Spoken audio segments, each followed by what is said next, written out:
Melissa here with the Creatives Tarot, the YouTube channel that helps you supercharge your creativity and pursue your passions. My name is Melissa and I am so excited that you are here. I know it's been a while and you're probably like, where have you been? I've been missing my readings. I'm working 2 jobs now, which is fantastic, but also crazy. And I was also in a fellowship program with the Writers Guild Foundation. So that has ended. I'm hoping my schedule will normalize a little bit. This is definitely a priority for me. So I plan on making lots of videos in the future. I am also dealing with a little bit of a cold, so my throat is a little bit scratchy and I'm not going to be on camera the whole time we record, but you know, you do what you got to do. So today we're going to be doing a reading focused on what's in my blind spot. That is the question or the theme for the week. And we're going to change things up. I'm actually going to be doing 3 readings on this theme. So instead of the typical pick a card, pick a pile reading, we're actually going to I'm going to just present 3 different readings on this particular theme. And you can self-select which reading you want to listen to based on what's relevant for you right now. This also makes these readings timeless, which means that anytime you're like, ooh, I need to know what's in my blind spot, you can come back to this reading.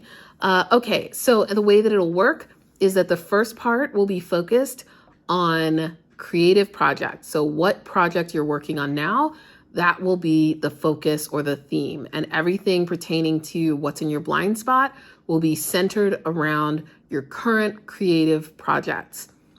The second part, and it'll probably be a separate video, but the second part will be focused on your creative business life. So your creative entrepreneurship stuff, business stuff, writing life stuff in terms of the business side of this space. So if you're struggling with that or you're looking for clarity around that, that's the reading to go to.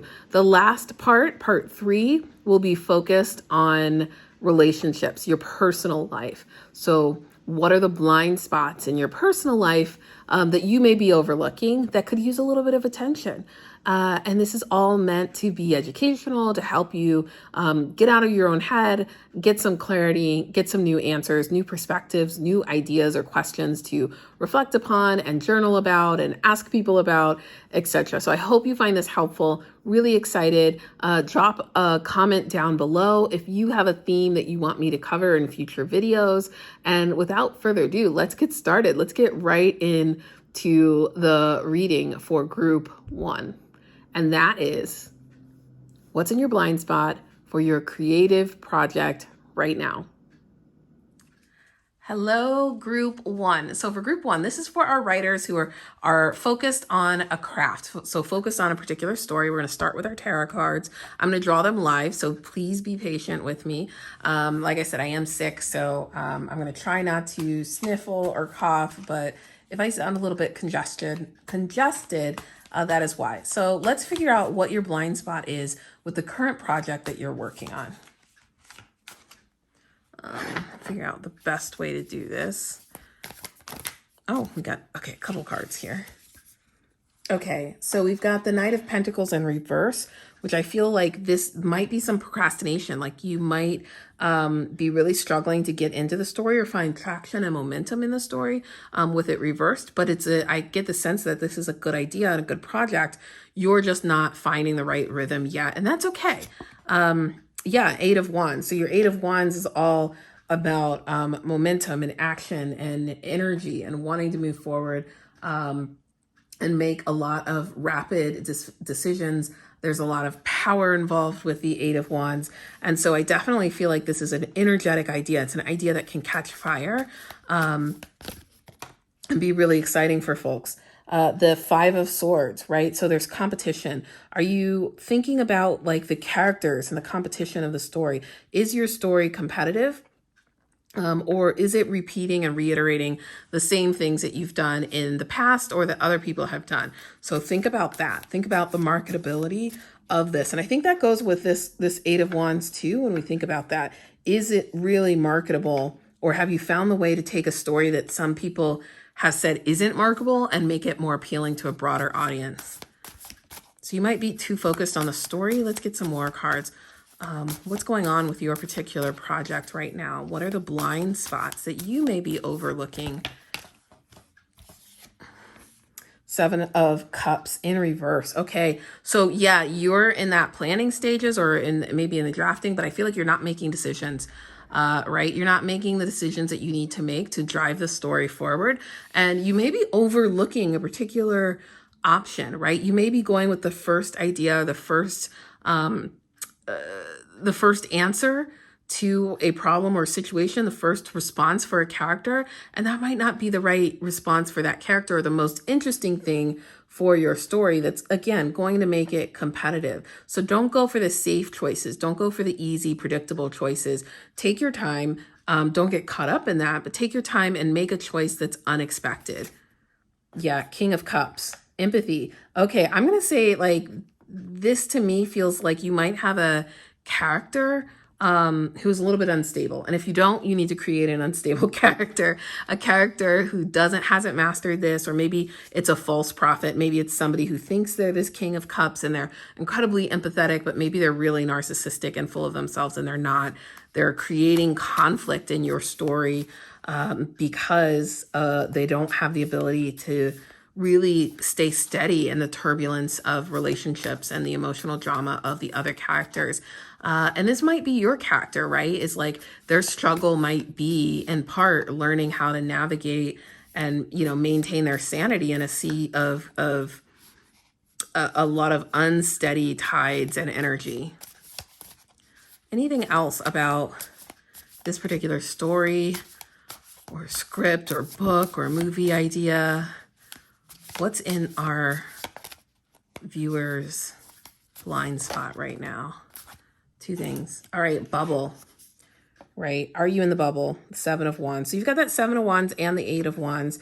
So I'm definitely feeling like you're in sort of transition. Maybe you're even in between these two modes of like this wanting to protect yourself from the critics and the like maybe it's not the right time. Maybe you got feedback too early from a writer's group or beta readers, and that's kind of throwing you for a loop. And I get this sense that you need to have that protective bubble around you for some of you. So it's like you need to get some trusted feedback, but you definitely don't want to obsess over the feedback. Yeah.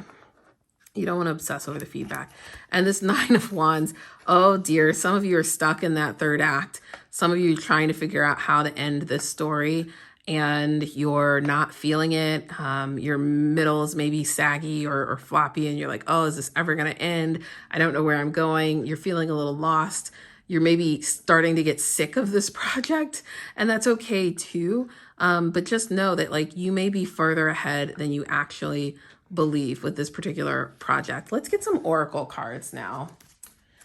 And we're going to start with this, see if there's any key words, phrases, energies that you can benefit from. It's actually really hard to shuffle right there, so I'm going to shuffle off camera. There we go. These cards are a little bit thicker. I love this deck. I haven't done a review on it yet. This is a Spread Machine Oracle deck. They are a little thicker though, and so the full deck is a lot, and I can't do it without, I have short arms. Okay, so let's see. Hopefully that is not too loud. Okay. Oh, okay. So you've got wellness, health, and self-care. So as you're working through your project, are you focused on this? Are you taking care of yourself? Especially if your project is coming up on a deadline, right? Whether it's a self-imposed deadline, whether it's a community deadline like NaNoWriMo, or a monthly challenge that you've set for yourself, or is it a publishing deadline, a deadline from your editor, your agent, or a meeting that you have? Just make sure that you're taking care of yourself, that you're taking breaks, that you're eating well, that you're getting some movement, that you're recognizing the self-care and what you need for self-care. And you know what? You know how I feel about self-care. That is not just taking a bath and lighting a candle and playing some music. That's really knowing what you need to feel safe, what you need to find balance, and that's different for everyone. So don't be afraid to set boundaries. Don't be afraid to slow your pace, to ask for help and support if you need it. Anything else in their blind spot right now? Anything else? Oh, generosity. I'm going to read the prompt here. This one fell on the floor. So here's a card, generosity, and it says, how can you practice generosity? How can you create win-win situations? How can you share and expand? How can you give and extend kindness to others? And so let's talk about this in terms of your particular project. And let's go even deeper and think about your characters. So how are your characters practicing generosity? Can you have one of your characters do something unexpected? Can you think about a win-win situation? So many times in our stories, we have a win-lose situation. And we like that. We like that archetype. We like that conflict with two clear sides. But this makes me think that maybe there is something to this idea of like, everybody's the hero of their own story. And can you give more than one side a victory in this and still make a satisfying story? So like that could be one way to create a story or a narrative that is different and unexpected from the other stories that have come out in the genre, or with the same sort of pitch or idea or logline. Let's just do one more oracle. We're going to do this from the Sacred Creators Oracle. So let's see what we have here. What's in their blind spot and how do they move forward?